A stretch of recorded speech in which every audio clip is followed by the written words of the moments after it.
Okay, welcome to our zero session for Forge of Fury. I am your Dungeon Master, Shay.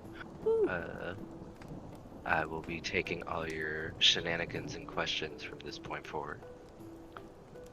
So, let's see. We are going to have a nice day of intros and RP and just general doing what we want today.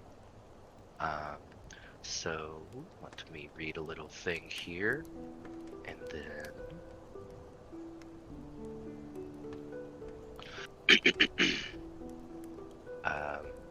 I sent this to all of you, but I'm going to read it again.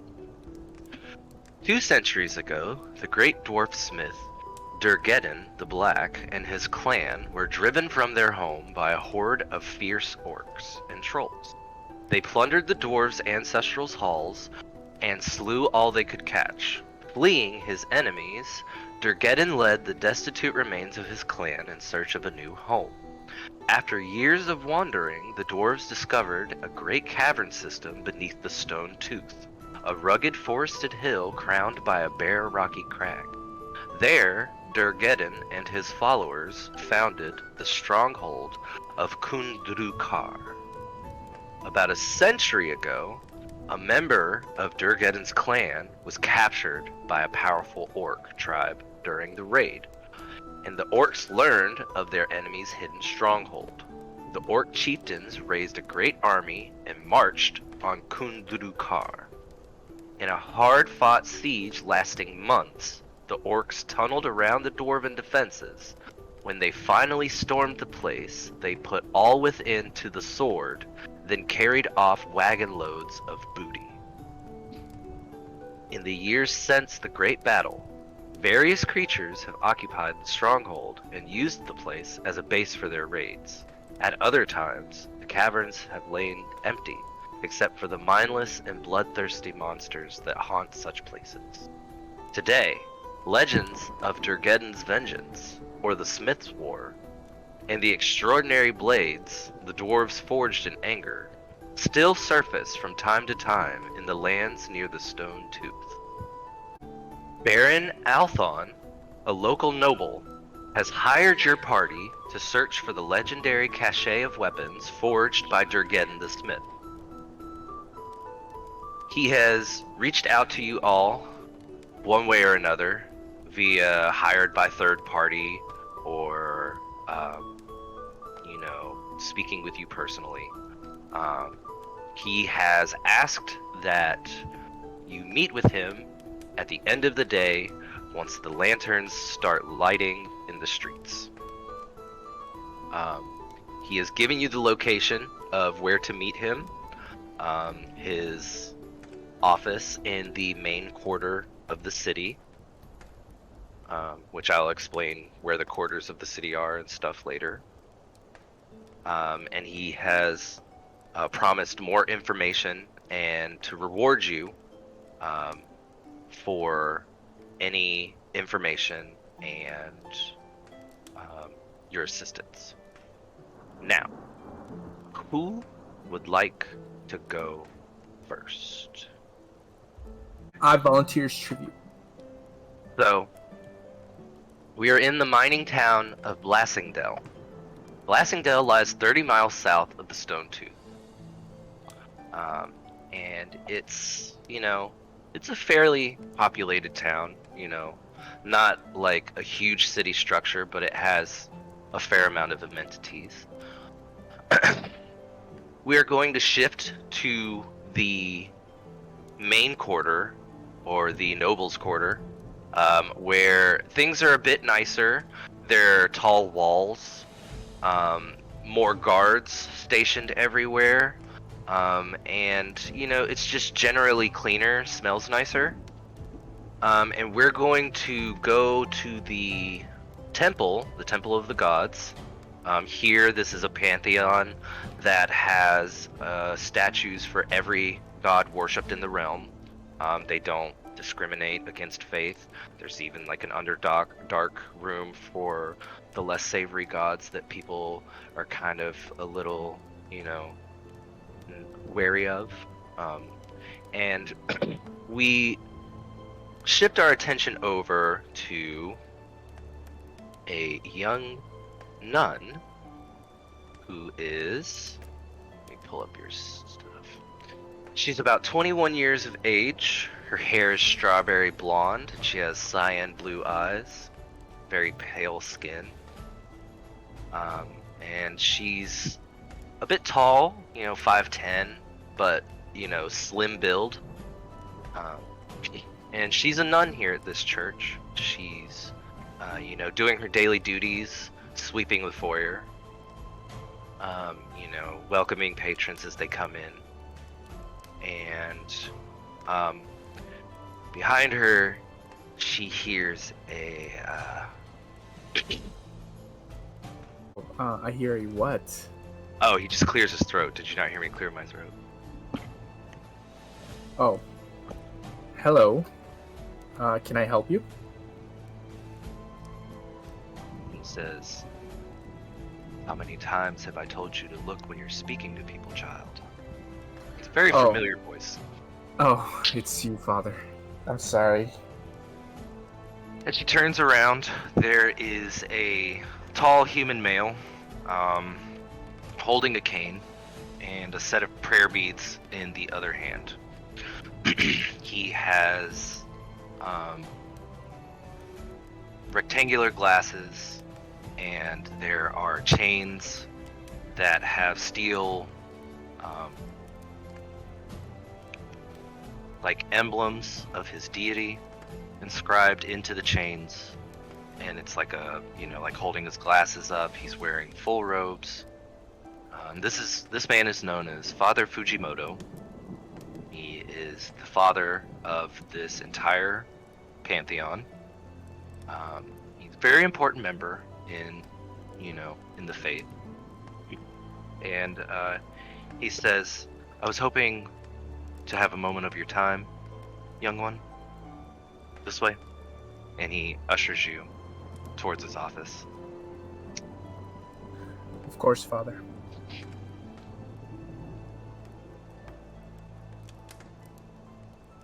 He brings you into a very small but comfortable office. It has a desk, 2 chairs in front of it, little station to make tea. You see various scriptures and scrolls laid out across this desk, and more lining the walls, put up neatly. And also there's a little shrine. He's burning incense, and there's an offering of fruit and wine. You can tell that the father has just done his morning ritual, which you know all too well. He sets out the offering, lights the incense, chants some sutras, and then he starts his day. So you can reasonably assume that you were his first order of business, because the incense stick has not been lit for even 5 minutes. Is something the matter, Father? Usually it's not. Well, how should I put it? You don't usually call on me and get straight to the point like this. He walks behind his desk,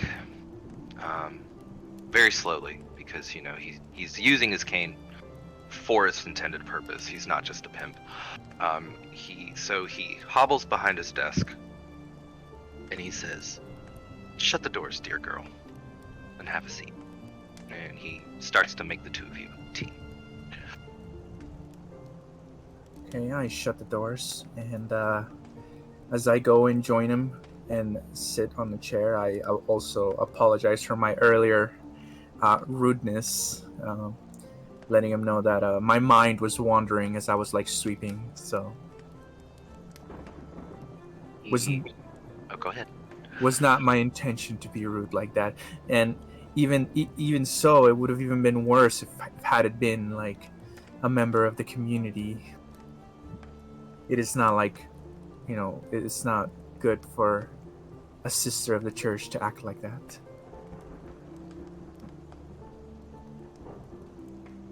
So carefree.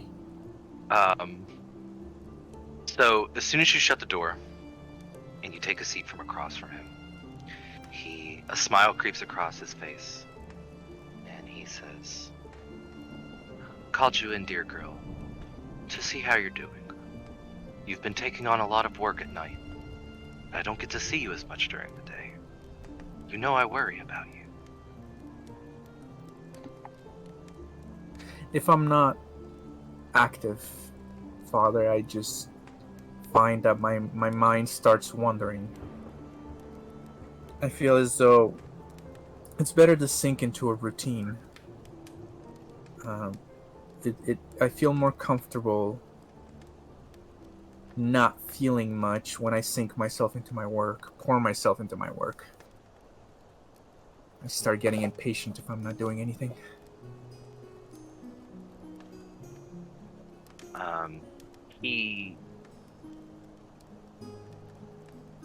You can hear the sound of him, like, grazing his thumb against his prayer beads. And he says, "You remind me all too much of myself in my younger years. And that's not a bad thing, girl. But you know, we are of a select few who were given the privilege to live on, wherein many of our friends were not. To recap, for those who don't know, Father Fujimoto is important for his efforts in the Night Parade of 1,000 Demons. He was at a monastery in Phandalin with his disciples, and all chaos broke loose. During that, Father Fujimoto started to become possessed by a greater evil. Fighting it with everything he could, he made his way into the divine treasury and, using an artifact, stabbed himself, banishing the demon, and then, without even mending his own wound, fought off hordes of demons until daylight. He is now retired, and he travels from pantheon to monastery to small tribes, doing what he can for any faith, because that is how he has chosen to live the life that he was given. Now, in this instance, one apostle and 2 nuns were spared.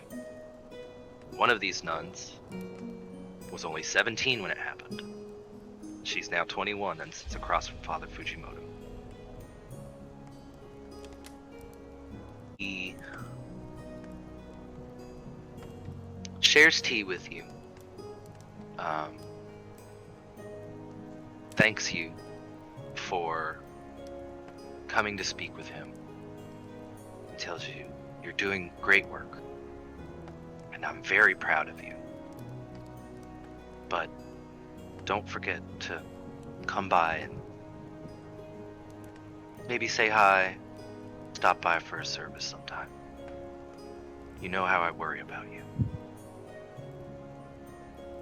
Of course, Father. My apologies if I've been so disconnected. I will make better efforts to make my presence known. He gives a lighthearted smile. He says, "I'm not meaning to scold you, girl. There's no need to apologize. I just wanted to see how you're doing." And he slides a box across the table, and it's neatly wrapped with an ivory bow. And he says, "This is for you. I want you to keep these dear to you, and remember this conversation every day when you do your morning rites, or when you're doing an evening ritual, for when you're going out to work. Just remember, take care of yourself and try to check in. I will remember, Father. Thank you very much. Would you mind if I open it now? He says, of course, please. Okay. I pull the ribbons to the side, and then hold my hand over the box, and then slowly open it to reveal. It is a set of... It is a set of jade prayer beads, and it has 3 charms on it. The way this works is if a charm is removed from the necklace, that bead loses its magic. You obviously cast the magic, but it's like a one and done kind of thing, right? Okay. It is possible to get more charms for your prayer beads in the future, like at different pantheons and temples and stuff. But as of right now, you have a bead of favor and 2 beads of curing. So the bead of favor has a 5th level greater restoration spell in it.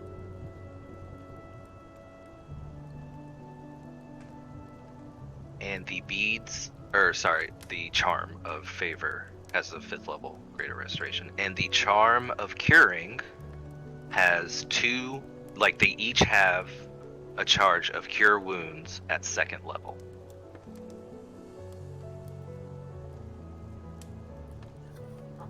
It's very beautiful. Thank you. It's like I'll have a part of you in my travels. Not that I'm saying goodbye, but I already did say I will be popping in more often. But it's comforting to know that you'll still be with me. He tells you, I'm glad you like it. I stayed up all night making them while I was chanting the sutras. So, I'm sure it will serve you well. And if they ever break, just come find me. I can fix them. You're dismissed. And he lets you take your time to finish your tea. Says a quick prayer before you leave. With that, you are dismissed, unless you have anything else you would like to say or ask the Father. No, I think that is it for now. I will try to say hi more often. He says it's not a requirement, just an old man airing his gripes. He smiles as he walks. If I don't, Father, as I'm walking out, if I don't, I'll just further descend into a disconnect. It's better to prevent it now. You had the right idea. He pats you on the head. He says, you've always been quick on the uptake. Now run along. And he pats you on the back, and he goes back into his office and closes the door behind him.